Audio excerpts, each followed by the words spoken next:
Hello everyone, स्वागत है आपका एक बार फिर से परफेक्ट क्लासेस पर।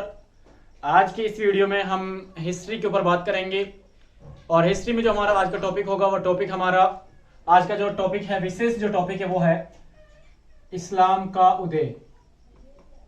भारत में इस्लाम का उदय यानी भारत में सर्वप्रथम जो इस्लाम था वो कैसे फैला, कब फैला और किस तरह से इसकी शुरुआत हुई थी, भारत में कैसे कैसे इस्लाम का उदय हुआ था। तो उससे पहले हम जान लेते हैं इस्लाम के बारे में थोड़ा सा कि इस्लाम धर्म क्या है और इस्लाम धर्म के जो फॉलोअर्स होते हैं उनको क्या क्या करना पड़ता है और इसकी शुरुआत सबसे पहले कैसे हुई। देखिए दोस्तों, सबसे पहले हजरत मोहम्मद जो मैसेंजर हैं, जो खलीफा अल्लाह के जो रसूल हैं, यानी जो मुसलमानी लोग हैं उनके जो आखिरी जो नबी हैं उनको हजरत मोहम्मद सल्लल्लाहु अलैहि वसल्लम कहा जाता है। इनका जन्म 570 में इसका जन्म मक्का के अंदर हुआ। 570 में जब इसका जन्म मक्का के अंदर हुआ था तो हजरत मोहम्मद के जन्म से पहले जो मक्का था वहाँ के जो हालात थे वो बहुत बुरे थे। वहाँ पर जो लोग थे वो मुसलमान जरूर थे, लेकिन वहाँ पर मूर्ति पूजा, पत्थरों को पूजना, सूर्य पूजा करना ये आम रिवाज था। वहाँ सारी बुराइयाँ जो पाई जाती थी वो सारी बुराइयाँ मक्का के अंदर पाई जाती थी। और उसी के बीच में जब हजरत मोहम्मद का जन्म वहाँ पर हुआ तो हजरत मोहम्मद ने उन लोगों को शिक्षा देना शुरू कर दिया कि भाई आप जो ये काम कर रहे हो, जो आप मूर्ति पूजा करते हो, मूर्ति पूजा बिल्कुल गलत है, निषेध है, ऐसा करना गलत है। हजरत मोहम्मद ने सिर्फ उनको एक ही शिक्षा दी कि अल्लाह एक है, अल्लाह को मानना आप शुरू कर दीजिए कि अल्लाह एक है और अगर किसी की इबादत करनी है तो वो सिर्फ अल्लाह ही के मात्र ऐसी शक्ति है जिसकी इबादत की जा सकती है। तो बहुत सारे जो लोग थे वो उसकी बात को मानते थे। बहुत सारे लोगों ने, मतलब अक्सरियत ऐसी थी जिन्होंने मोहम्मद की बातों का विरोध किया था और मजबूरी में मोहम्मद को 622 को यानी सन 622 में मोहम्मद को मक्का छोड़कर मदीना जाना पड़ा। और जो मक्का से जो मदीना का ये उसका सफर था उसको हिजरत कहा जाता है। जहां दोस्तों 570 में जन्म के बाद जब उन्होंने लोगों को शिक्षा देना शुरू किया, लोगों ने जब उनका विरोध करना शुरू किया तो उस विरोध के चलते मोहम्मद को मजबूरी में मक्का छोड़कर मदीना आना पड़ा और उस मदीने के दौरान जो उसका सफर था उसको हिजरत कहा जाता है। और उसी 622 से इस्लाम के अंदर एक संवत शुरू होता है जिसको हिजरी संवत कहा जाता है। हिजरी संवत जिसको कहा जाता है। तो हिजरी संवत की जो शुरुआत थी, हिजरी संवत की जो शुरुआत है मुसलमानों के लिए, वो मक्का के अंदर, मक्का से जब मदीने की तरफ हिजरत हुई थी तो उस हिजरत से उस संवत का नाम पड़ा था हिजरी संवत। जी हाँ दोस्तों, हिजरी जो संवत है वो 622 में लागू हुआ था। अब क्या होता है कि जो हजरत मोहम्मद है उन्होंने काफी संघर्ष किया लोगों को जागरूक करने में, लोगों को शिक्षा देने में। तो हजरत मोहम्मद ने जो 5 अहम शिक्षाएं जो मुसलमानों को दी थी उस जमाने में वो थी कि भाई कलमा पढ़ो, कलमा, रोजा, जकात, हज।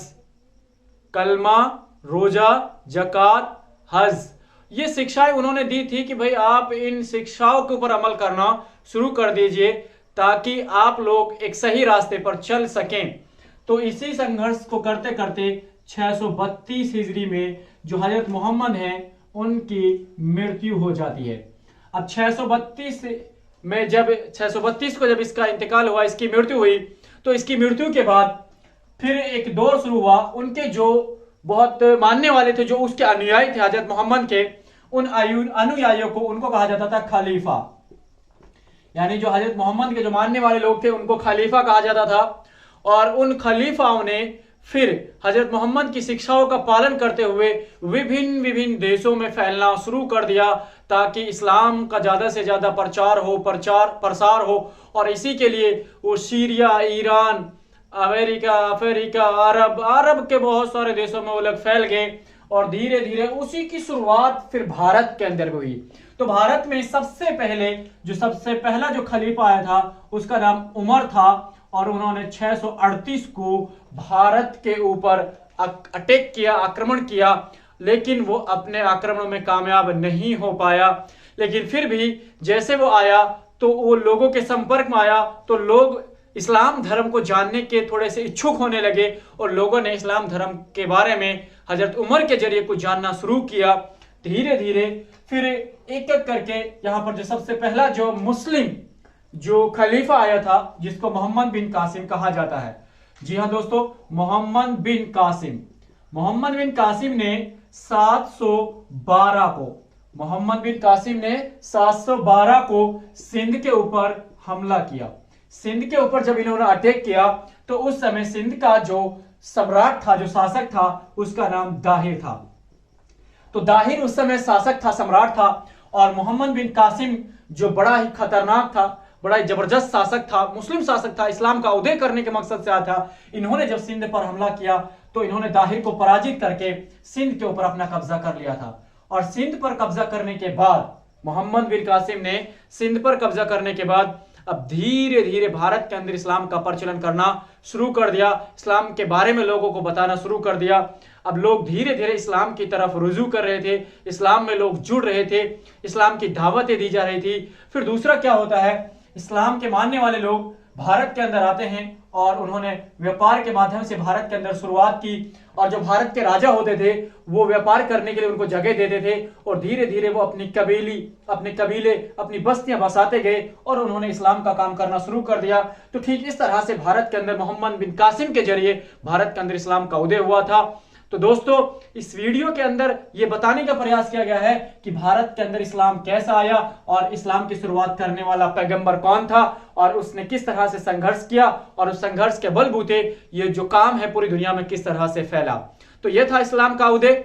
और इस्लाम की एक बहुत बड़ी तारीख है, जिस तारीख के ऊपर बात करना बड़ा मुश्किल है। उसको बहुत डीपली और गहराई से अगर पढ़ा जाए तो हम बहुत कुछ हासिल कर सकते हैं। एक छोटा सा सारांश था जिसके अंदर बताया गया है कि इस्लाम का उदय कैसे हुआ और किन किन घटनाओं के साथ इस्लाम का उदय भारत के अंदर हुआ था। Thank you so much, have a nice day.